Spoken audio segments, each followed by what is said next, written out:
என்னங்க என்னங்க ஆச்சு? ஒண்ணும் இல்ல. நீங்க இவ்ளோ கவலைப்பட்டு நான் பார்த்ததே இல்லையே. அதான் சரஸ்வதிய பார்த்துட்டு புடிச்சிருக்குன்னு சொல்லி பூ வச்சுட்டு போயிட்டாங்கல்ல. இத்தனை நாள் அந்த பையன் அவங்க அப்பா அம்மாவை கூட்டிட்டு வருவானா மாட்டானான்னு ஒரு யோசனை இருந்துச்சு. ஏன் நம்ம வீட்ல கூட அத்தையும் சரசும் சாப்பிட மாட்டேன்னு அடம் புடிச்சு அந்த பிரச்சனையும் முடிஞ்சிருச்சுல. எல்லாம் தான் சுமூகமா அமைஞ்சிடுச்சுல. அப்புறமும் ஏங்க வருத்தப்படுறீங்க? புரியுதுங்க. சரஸ்வதிக்கு 50 சவர நகை போடுறேன்னு அவசரப்பட்டு வாக்கு கொடுத்துட்டோமேன்னு யோசிக்கிறீங்க அதானே? அப்ப கூட நான் நல்லா யோசிச்சுட்டு முடிவு பண்ணுங்கன்னு தானுங்க சொன்னேன். நீங்க தான் எடுத்தோம் கவுத்தோன்னு டக்கு டக்கு டக்குன்னு வார்த்தையை விட்டுட்டீங்க. இத்தனைக்கும் சம்பந்திங்க 2 பேருமே எதுவுமே வேண்டான்னு சொன்னது கூட காதுல வாங்கிக்காம சம்பந்தியோட சம்பந்தி சொன்னதையெல்லாம் கேட்டு நீங்க எதுக்குங்க வாக்கு கொடுத்தீங்க? ஒரு நல்லது கேட்டதுன்னா இப்படிதான் சொந்தக்காரங்க எல்லாம் ஒண்ணு சேர்ந்து என்னடா பிரச்சனை பண்ணலான்னு காத்துட்டு இருப்பாங்க. அதெல்லாம் நம்ம காதுல வாங்கலாமா? ஏங்க நம்ம வீட்ல இவ ஒருத்திதான் பொண்ணுனா பரவாயில்ல. இவளுக்கு அப்புறம் ஒருத்தி இருக்கா இல்ல, அவளுக்கு இவளை விட கம்மியா செய்ய முடியுமா? சொல்றதுக்கு முன்னாடி கொஞ்சம் யோசிச்சிருக்கலாங்க. என்ன பேசுற நீ? நான் என்ன காசு பணத்துக்காக யோசிக்கிறேன்? இது இல்ல.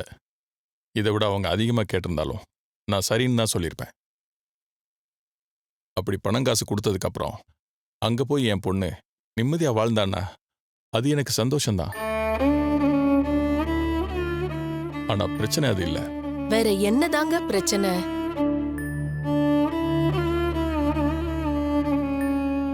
அன்னைக்கு பொய் சொன்னதுனால தானே என் பொண்ணு அவங்க பிடிச்சிருக்குன்னு சொன்னாங்க.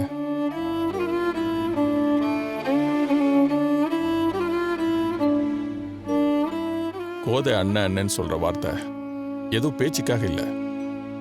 என்ன அவங்க கூட பிறந்தவனா நினைச்சுதான் சொல்றாங்க. ஆனா என்னால வாமா தங்கச்சி உட்காருமா தங்கச்சின்னு ஒரு பேச்சுக்கு கூட சொல்ல முடியல. என் மனசாட்சி என்ன கொல்லுது. நாளைக்கே கோதை வந்து நான் உங்களை அண்ணனா தானே நினைச்சேன், நீங்க அப்படி நினைச்சிருந்தீங்கன்னா இப்படி ஒரு பொய்ய சொல்லியிருப்பீங்களான்னு கேட்டா என்ன பண்ண போறேங்கிற பயம் வந்து என் தொண்டைக்குள்ளி அடைக்குது.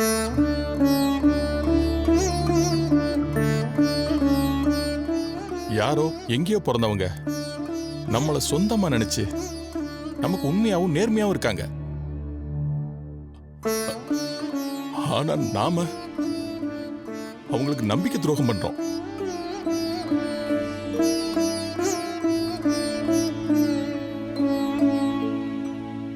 இந்த உலகத்திலேயே நம்பிக்கை துரோகம் மாதிரி ஒரு பாவம் வேற எதுவுமே இல்லை.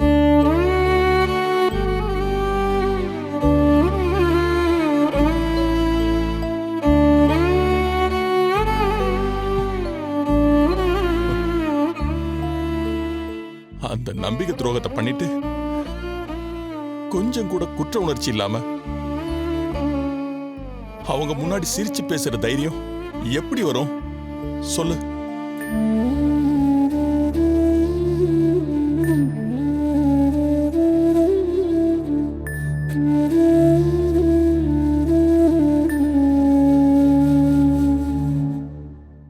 முப்பது வருஷமா விடாம கத்தி கத்தி பேசிட்டு இருந்தவன் நேத்து அவங்க முன்னால வாய் பேச முடியாம அப்படியே பொட்டி பாம்பா அடங்கி போயிருந்தனே.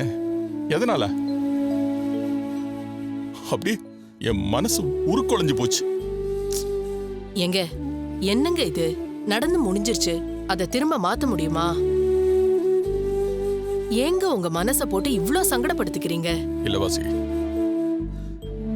இதுவே என் பொண்ணு நிஜமாவே MBA படிச்சிருந்து கோதை நம்ம வீட்டுக்கு பொண்ணு கேட்டு வந்திருந்தா நான் எவ்வளவு கம்பீரமா உட்கார்ந்து இருந்திருப்பேன்.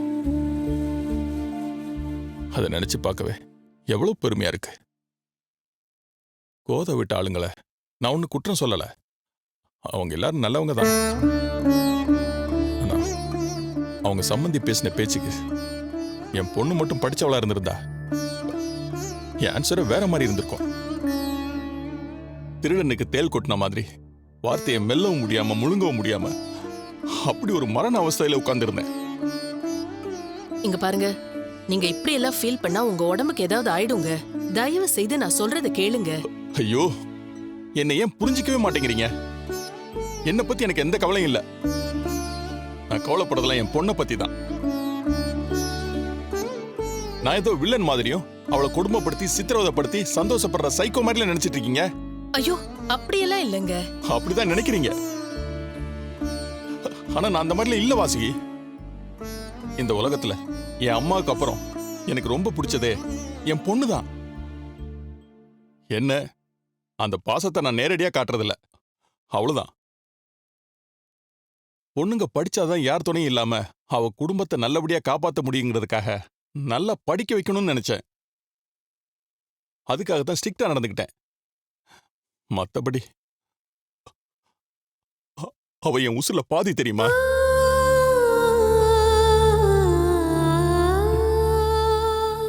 என் பொண்ணு MBA படிச்சிருக்கான்னு அவங்ககிட்ட சொன்னதுக்கு அப்புறம் கூட 50,000 நகை கேட்கறாங்க.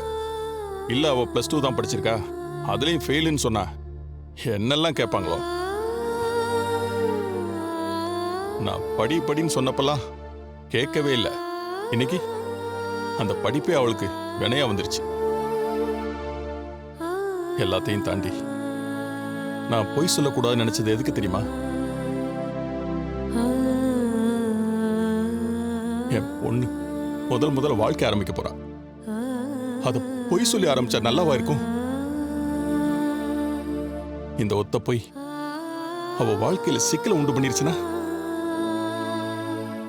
அவ காலத்துக்கும் கண்ணை கசிக்கிட்டுல இருக்கணும். இது நாள் வரைக்கும் அவளை படின்னு சொல்லி தொந்தரவு பண்ணிட்டே இருந்தேன். அவ படிக்கல, அதனால எனக்கும் நிம்மதி இல்ல, அவளுக்கும் சந்தோஷம் இல்லாம போச்சு. அவ வாழ போற வீட்லயாவது சந்தோஷமா இருக்க வேண்டாமா?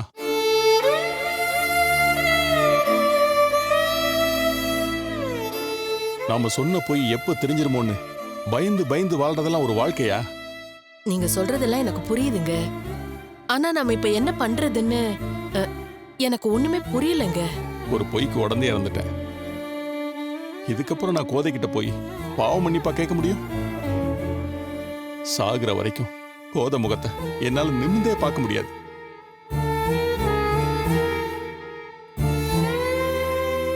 என் பொண்ணே தப்பு பண்ணாலும் அதுக்கு நான் தானே பொறுப்பு.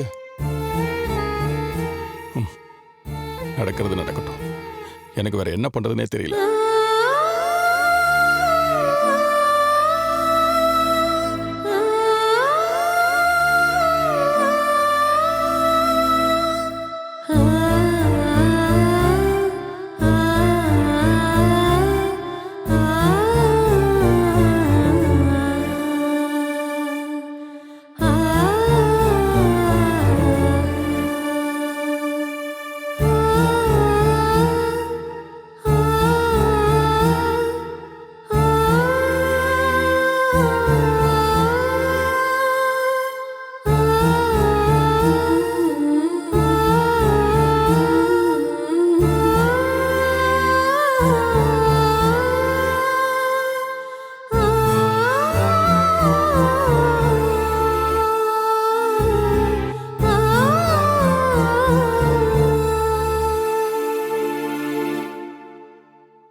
ஏய், எப்பவும் ஆலஜன் பல்ப் மாதிரி பிரைட்டா இருப்ப ஏன் இவ்ளோ சோகமா இருக்க?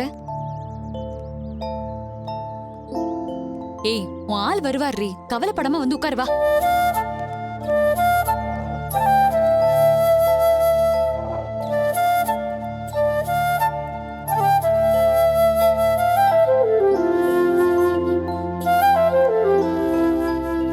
என்னாச்சு உனக்கு? ஏன் இவ்ளோ சோகமா இருக்க? இல்ல, ஒண்ணும் இல்ல. என்ன மறுபடியும் உங்க அப்பா ஏதாவது சிக்கலை உண்டு பண்ணிட்டாரா? ஓ, புரிஞ்சிருச்சு. அவர் வர இந்த டைம் கேப்ப உன்னால தாங்கிக்க முடியல, அப்படிதானே?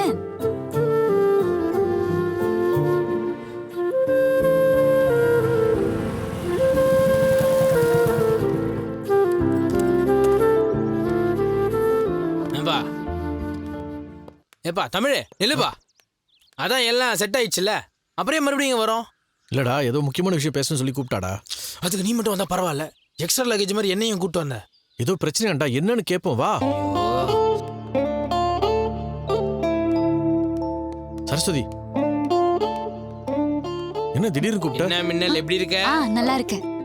நான் உன்னை கேட்கல, நான் இங்க சொன்னேன். என்னது? ஐயே அதெல்லாம் இல்ல, இளம் காதல் ஜோடிகள்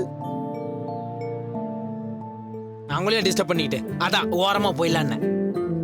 லவ் பண்றவங்களுக்கு ஃப்ரெண்டா இருக்கிறவங்க எல்லாருக்குமே இதான் நடக்கும் போல. ஐயோ, 2 பேருமே காமெடி பண்றதா நினைச்சு இரிட்டேட் பண்ணாதீங்க. நானே டென்ஷன்ல இருக்கேன். சரஸ்வதி, தப்பா நினைச்சுக்காத. அவன் எப்பவுமே அப்படிதான் பேசுவான். ஐயோ, நான் அவரை சொல்லல. எனக்கு என் மண்டைக்குள்ள 1000 ஓடுது. அவசரப்பட்டு பண்ணக்கூடாது பெரிய தப்பு பண்ணிட்டுதான் மனசுக்குள்ள பயமா இருக்குங்க. படிப்பு மட்டும் வராதான், ஆனா இந்த லவ் எங்க இருந்து வருதுன்னே தெரியலங்க. ஏய், என்னடி ஆச்சு? வீட்ல ஏதாவது சொன்னாங்களா? அப்பா ஏதாவது திட்டினாரா? இதெல்லாம் இன்னொருத்தங்க சொல்லிதான் தெரியணுமா? நமக்கே புரிய வேணாம். சரஸ்வதி, நீ கோவமா இருக்குன்னு தெரியுது. என்ன ஏதுன்னு சொன்னா அதை எப்படி சரி பண்ணலான்னு பார்க்கலாம். நான் வேற யார் மேலயும் கோவப்படலங்க. என் மேலயும் நான் கோவப்பட்டுக்கிறேன். சின்ன வயசுல இருந்தே நான் எங்க அப்பாவை நிம்மதியா இருக்க விட்டதே இல்லைங்க. இவ்ளோ பெருசா வளர்ந்திருக்கேன். இதுக்கப்புறமா அவரை கஷ்டப்படுத்திட்டே இருந்தா எப்படிங்க? என்ன நடந்ததுன்னு கொஞ்சம் தெளிவா சொன்னதான் எங்களுக்கு புரியும். எங்க அப்பா பொய் சொல்லலன்னு நம்ம அவரு மேல வருத்தப்பட்டுட்டு இருக்கோம். பொய் சொன்னா அவரோட கௌரவம் போயிடும், சொத்து சுகம் போயிடும், இல்ல சேர்த்து வச்ச பேர் போயிடுங்கிறதுக்காக அவர் யோசிக்கல. நான் முதல்ல ஆரம்பிக்க போற வாழ்க்கைய ஒரு பொய்ல இருந்து ஆரம்பிக்க கூடாதுன்னு நினைக்கிறாரு. அவர் என்னோட நல்லதுக்காக, வாழ்க்கையில நான் சந்தோஷமா இருக்கணுங்கிறதுக்காக தாங்க அப்படி சொல்லியிருக்காரு.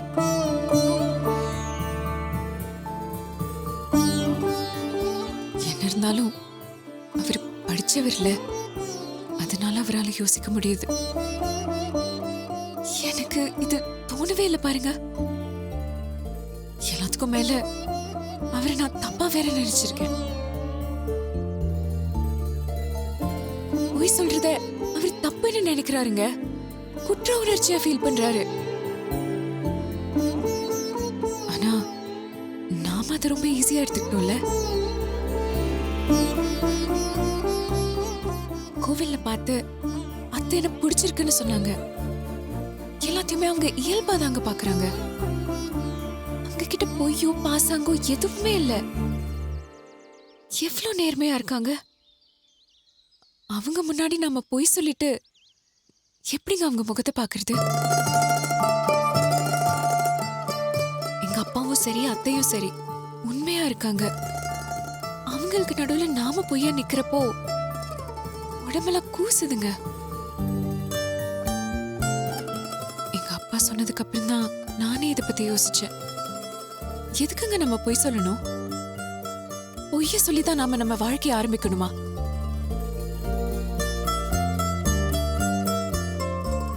பேசாம இதுதான் உண்மைன்னு சொல்லிட்டா என்ன? ஐயோ, ஏய், சரஸ்வதி, இந்த உண்மை மட்டும் நீ அம்மா கிட்ட சொன்ன, அப்புறம் அவங்க இந்த கல்யாணத்தை நிறுத்திடுவாங்கம்மா. கல்யாணத்துக்கு அப்புறம் தெரிஞ்சதுன்னா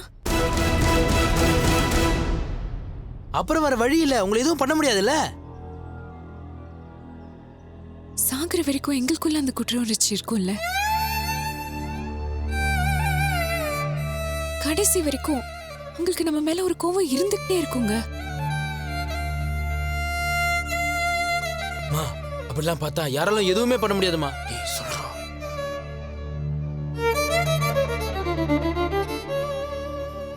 மா, அப்பா அம்மா வருத்தப்படுறாங்கன்னு சொல்ற சரி, எல்லாம் கோவத்துல பேசத்தானே, அதேமா சீரியஸ் எடுத்துக்கிற? சின்ன வயசுல இருந்து எங்க அப்பா என்ன படின்னு சொல்லுவாரு. அதை நான் சீரியஸா எடுத்துக்காததுனால தான் இப்போ இவ்ளோ பிரச்சனையும்.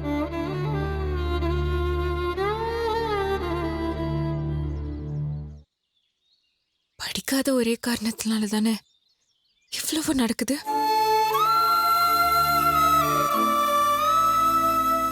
கல்யாணம் நடக்குமா நடக்காதாங்கிற அளவுக்கு வந்து நிக்குதுடா. அது நான் படிக்காம போனதுனால தானே.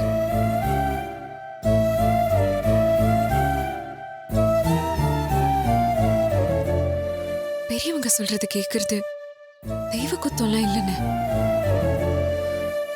அதான் நானே அத்தைய நேர்ல பார்த்து நான் +2 ஃபெயில் தான், நீங்க நினைக்கிற மாதிரி MBA எல்லாம் படிக்கலன்னு நான் சொல்ல போறேன்.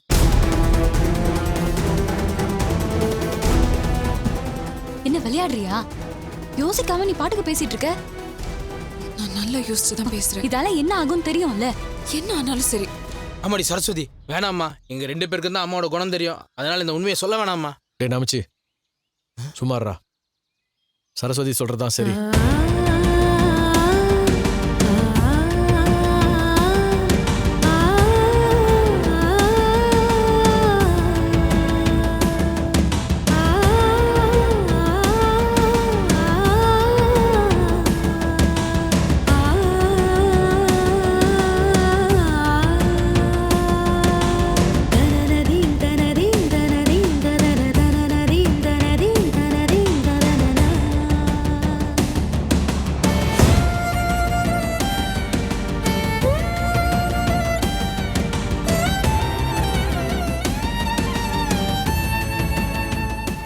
நாங்க பொய் இல்லை, எங்க காதல் பொய் இல்லை, நாங்க வாழ போற வாழ்க்கையும் பொய் இல்லை. அப்படி இருக்கும் போது இதுக்கு நடுவில் ஏன் இந்த படிப்பு மட்டும் ஒரு பொய்யான விஷயமா இருக்கணும்?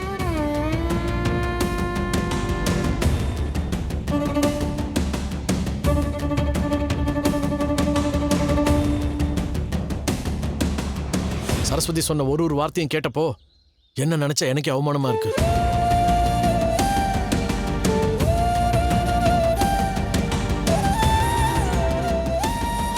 வரைக்கும் நான் எது கேட்டும் இல்லைன்னு எங்க அம்மா சொன்னதே இல்லை. அப்படி இருக்கிறவங்க கிட்ட நான் உண்மையை விலைக்கு சொல்லாம எதுக்காக போய் சொல்லணும்?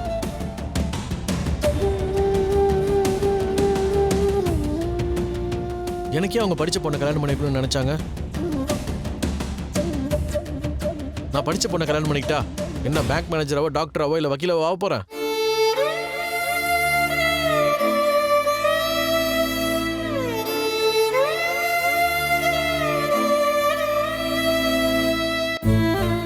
படிக்கலன்ற ஒரே காரணத்துக்காக என் மாமா பொண்ணு என்ன வேணான்னு நிராகரிச்சு அவமானப்படுத்திட்டா. நியாயப்படி நான் தாங்க கோவப்பட்டிருக்கணும். என்ன பெரிய இவளா உன்னோட நல்ல படிச்ச பொண்ணா நான் கல்யாணம் பண்ணி காட்டுறேன்னு சவால் விட்டுருக்கணும். ஆனா நான் கோவப்பட்டதை விட எங்க அம்மா தான் அதிகமா கோவப்பட்டாங்க, சவால் விட்டாங்க. என்னோட அவமானத்தை அவங்களோட அவமானமா பார்த்தாங்க.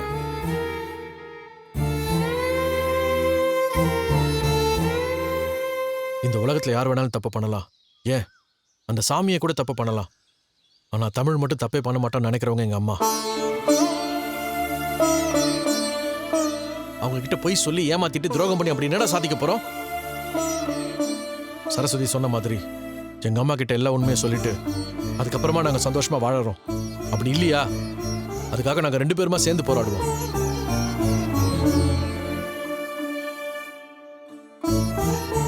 ஆனா போய் சொல்லி நடக்கிற இந்த கல்யாணம் யாருக்குமே சந்தோஷத்தை கொடுக்காதுன்னு மட்டும் நல்லா தெரியுது. சரஸ்வதி, நீ எங்க அம்மா கிட்ட உண்மையை சொல்ல தேவையில்ல, நானே சொல்றேன்.